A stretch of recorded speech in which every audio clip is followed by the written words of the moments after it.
दोस्तों आज की इस वीडियो में शेख रशीद से मुतल्लिक अहम मालूमात हम आप तक पहुंचाएंगे। अवामी मुस्लिम लीग के सरबराह शेख रशीद अहमद कितने मालदार हैं और इनके पास कितने असासाजात और बैंक बैलेंस है। वज़ीर आज़म इमरान खान के कवारे खिलाड़ी और विफाकी वज़ीर शेख रशीद अहमद का सियासी सफ़र कैसा है। गुज़िश्ता 4 दिहाइयों से सियासत के मैदान में अपना फ़न हुनर आजमाने वाले शेख रशीद की सियासी दास्तान कहाँ से शुरू होती है। अपनी 4 दिहाइयों पर मुहित सियासी कैरियर में शेख रशीद ने कितने इलेक्शन लड़े, कितनों में फतह का झंडा गाड़ा और कितने इलेक्शन में नाकामी का सामना करना पड़ा। सियासत के मैदान में तनो तनहा कदम रखने वाले शेख रशीद का जनरल ज़ियाउल हक से लेकर नवाज शरीफ तक और परवेज़ मुशर्रफ से लेकर इमरान खान तक के सियासी सफ़र में कितने उतार चढ़ाव आए। शेख रशीद अपनी किताब में सियासी सफ़र के अहवाल बताते हुए परवेज़ मुशर्रफ के कौन कौन से बयान से पर्दा फाश करके सबको हैरत में डाल देते हैं। ये सब कुछ आपको इस वीडियो में देखने और सुनने को मिलेगा। इस वीडियो में हम आपको शेख रशीद के सियासी सफ़र से हटकर उनकी ज़ाती ज़िंदगी, मालो दौलत और प्रॉपर्टी के बारे में भी तफसीलन बताएंगे। तो आइए ये वीडियो देखते हैं। व्यूअर्स, मुंह में सिगार और गले में मफरल डालें। ये हैं पाकिस्तानी सियासत के सबसे ज़्यादा पहचाने जाने वाले खिलाड़ी शेख रशीद अहमद। शेख रशीद अहमद कभी अपने फ़नी अंदाज और कभी मुखालिफिन पर दिलचस्प वार करते हुए आए रोज़ मीडिया की सुर्खियों की जीनत बने होते हैं। रास्ते बंद हैं तो क्या हुआ, शेख साहब जलसा गाह पहुंचने का हुनर खूब जानते हैं। गाड़ी ना सही, मोटर बाइक तो है ना। लेकिन ये कहानी यहाँ से शुरू नहीं होती। 6 नवंबर 1950 में रावलपिंडी में शेख अहमद के घर में आंख खोलने वाले बच्चे का नाम शेख रशीद रखा गया, जिसने तालिब इल्मी के ज़माने में ही सियासत के मैदान में कदम रख दिया। 60 की दहाई में जब सदर अयूब के खिलाफ अवामी तहरीक शुरू हुई तो इसमें बढ़ चढ़ कर हिस्सा लिया। फिर जब गोल्डन कॉलेज में दाखिला लिया तो कॉलेज की तलबा यूनियन के सदर मुंतखब हुए।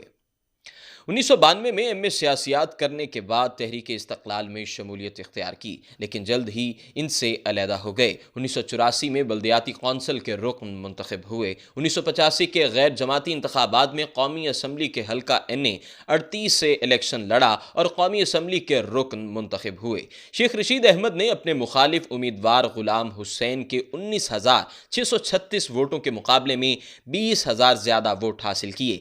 इन इंतखाबात के बाद मोहम्मद खान जुनेजो मुल्क के वज़ीर आज़म बने तो शेख रशीद जुनेजो को सपोर्ट करने वाले आज़ाद पार्लिमानी ग्रुप के सबसे फ़ाल रुकन थे, जबकि इस फ़ाल ग्रुप के खानेवाल से बनने वाले फ़ख्र इमाम थे, जिन्हें कौमी असम्बली का स्पीकर बनाया गया। 1988 के आम इंतखाबात में अपनी शोला बयानी और पुरजोर अवामी खिताबात के बल पर पीपल्स पार्टी के उम्मीदवार जनरल टिका खान को शिकस्त देकर कौमी असम्बली के रुकन मुंतखब हुए। इन इंतखाबात में वो इस्लामी जमहूरी इत्तेहाद के रुकन थे। इनका इंतखाबी निशान साइकिल था जो काफी मशहूर हुआ।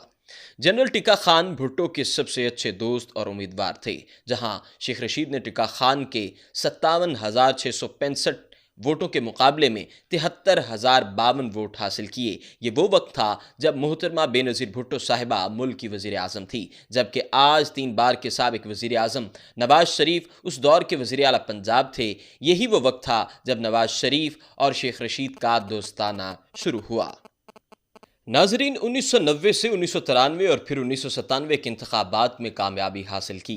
मोहम्मद नवाज शरीफ के पहले दौर में शेख रशीद साहब को पहले मुशीर इत्तलात व नशरियात और फिर वज़ीर सनत मा इज़ाफ़ी चार्ज सियाहत व सकाफ़त मुकर्रर हुए। सकाफ़त का वज़ीर बनते ही शेख रशीद के चर्चे फिल्मी इंडस्ट्री तक जा पहुँचे। शोबिज़ इंडस्ट्री में शेख साहब के वारे न्यारे होने लगे। फिल्म इंडस्ट्री के सभी अदाकार, यहाँ तक के खूबसूरत अदाकाराएँ भी इनके आगे पीछे मंडलाती नजर आती थीं और ऐसा लगता था कि वो शेख साहब को अपने जाल में फंसाने को बेताब हैं।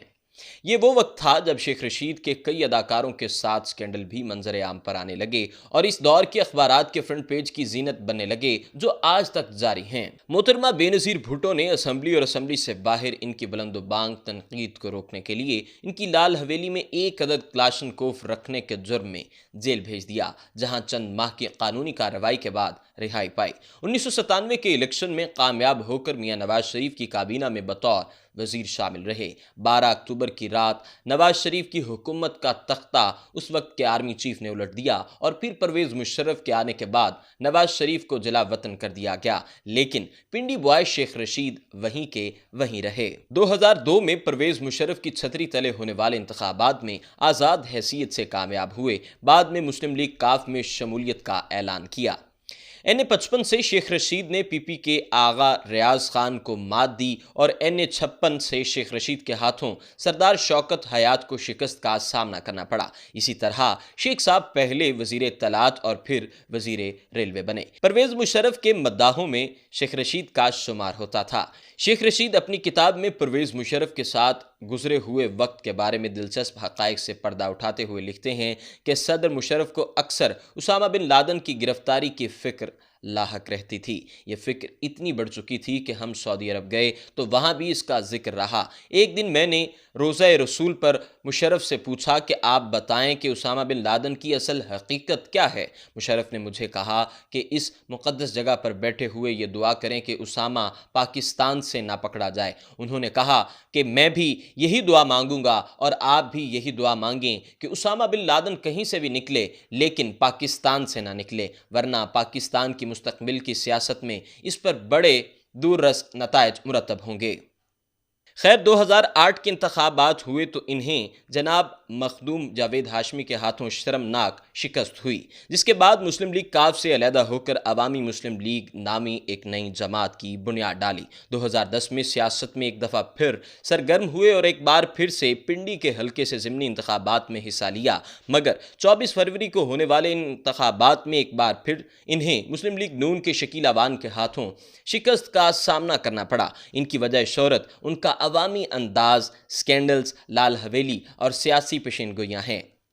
2013 के इंतखाबात में तहरीक इंसाफ की हमायत से अपनी जमात अवामी मुस्लिम लीग से इलेक्शन लड़ा और कलम दवात के निशान पर हल्का NA-55 नशिस्त पर कामयाबी हासिल की और 2018 के इंतखाबात में भी पाकिस्तान तहरीक इंसाफ की हिमायत पर वज़ीर आज़म पाकिस्तान इमरान खान की जानिब से इनको वज़ीर रेलवे का ओहदा सौंपा गया। ताहम दिसंबर 2020 से वो इमरान खान की काबीना में बतौर वज़ीर दाखिला का कलमदान संभाले हुए हैं और इन्हें कप्तान की टीम में नुमाया मुकाम हासिल है। दोस्तों, शेख साहब आज भी कवारे सियासतदान हैं। शादी के हवाले से शेख रशीद के बयानात कुछ इस तरह हैं। उनका कहना है कि उनकी शादी की उम्र गुजर चुकी है, ताहम वो किसी खूबसूरत लड़की से शादी को तरजीह देते हैं। एक सवाल के जवाब में शेख साहब कहते हैं कि इन्हें लगता है कि वो तन्हा जीने के लिए ही दुनिया में आए हैं। आखिर में बात करते हैं शेख रशीद कितनी दौलत के मालिक हैं और इनके असासाजात कितने हैं। इलेक्शन कमीशन में जमा करवाई गई दस्तावेजात के मुताबिक साल 2017 तक वो 2 करोड़ 90 लाख के असासाजात रखते हैं।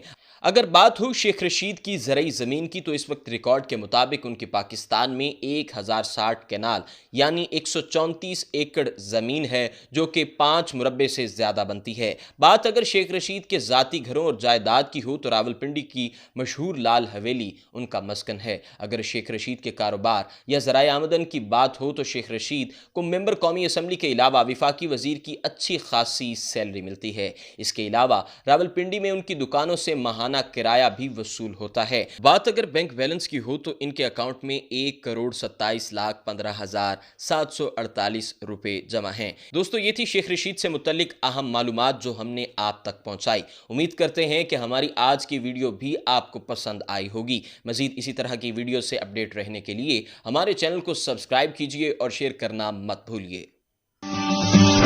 We know the value of your property. The first real estate channel.